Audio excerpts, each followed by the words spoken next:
Assalamualaikum warahmatullahi wabarakatuh. Perkenalkan, nama saya Claudia Nabila Amalia, jurusan mahasiswi jurusan Public Relations Universitas Dian Nusantara, kelas Sabtu pagi. Pada kesempatan kali ini, saya akan mempresentasikan mengenai biografi singkat Fatimah Az-Zahra. Baik, langsung saja dimulai. Fatimah Az-Zahra lahir Fatimah binti Muhammad atau lebih dikenal dengan Fatimah Az-Zahra merupakan putri bungsu Nabi Muhammad dari perkawinannya dengan istri pertamanya, Khadijah. Siti Fatimah Az-Zahra dilahirkan di Mekah pada hari Jumat 20 Jumadil Akhir, lebih kurang 5 tahun sebelum Rasulullah Shallallahu Alaihi Wasallam diangkat menjadi Rasul. Siti Fatimah Az-Zahra tumbuh besar di bawah naungan wahyu ilahi di tengah kancah pertarungan sengit antara Islam dan Jahiliyah, dikala sedang hebatnya perjuangan para perintis iman melawan penyembah berhala. Kelahiran Fatimah disambut gembira oleh Rasulullah Shallallahu Alaihi Wasallam dengan memberikan nama Fatimah dan julukannya Az-Zahra. Masa kanak-kanak, pada usia 5 tahun, beliau telah ditinggal pergi oleh ibunya. Tidak secara langsung beliau menggantikan tempat ibunya dalam melayani, membantu dan membela Rasulullah Shallallahu Alaihi Wasallam sehingga beliau mendapat gelar Ummu Abiha atau ibu dari ayahnya. Dan dalam usia yang masih kanak-kanak, beliau juga telah dihadapkan kepada berbagai macam uji coba. Beliau melihat dan menyaksikan perlakuan keji kaum kafir Quraisy kepada ayahandanya, sehingga seringkali pipi beliau basah oleh linangan air mata karena melihat penderitaan yang dialami ayahnya. Fatimah Az-Zahra tumbuh menjadi seorang gadis yang tidak hanya merupakan putri dari Rasulullah, namun juga mampu menjadi salah satu orang kepercayaan ayahnya pada masa beliau.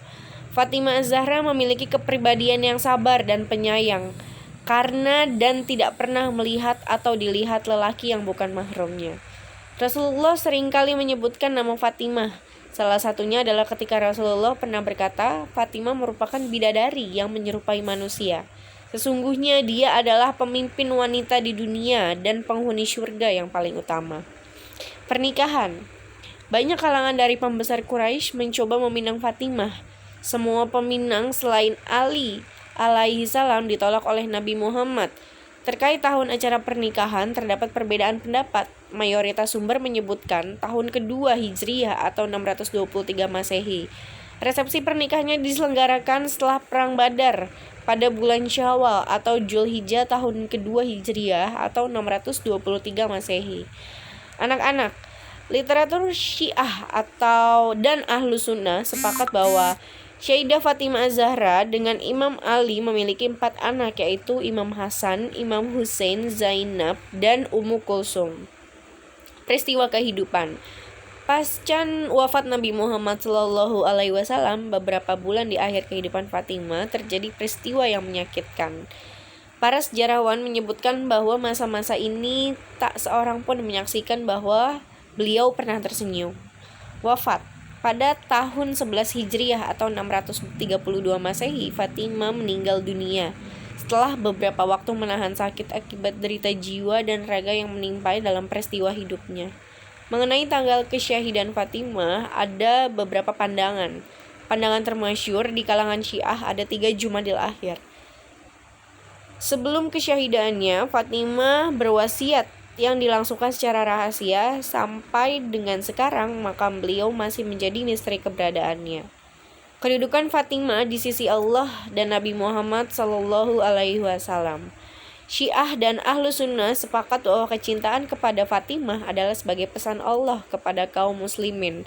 Berdasarkan ayat 23 surah Al-Syura yang masyhur dengan ayat Mawaddah, mereka memandang kecintaan kepada Fatimah adalah suatu keharusan.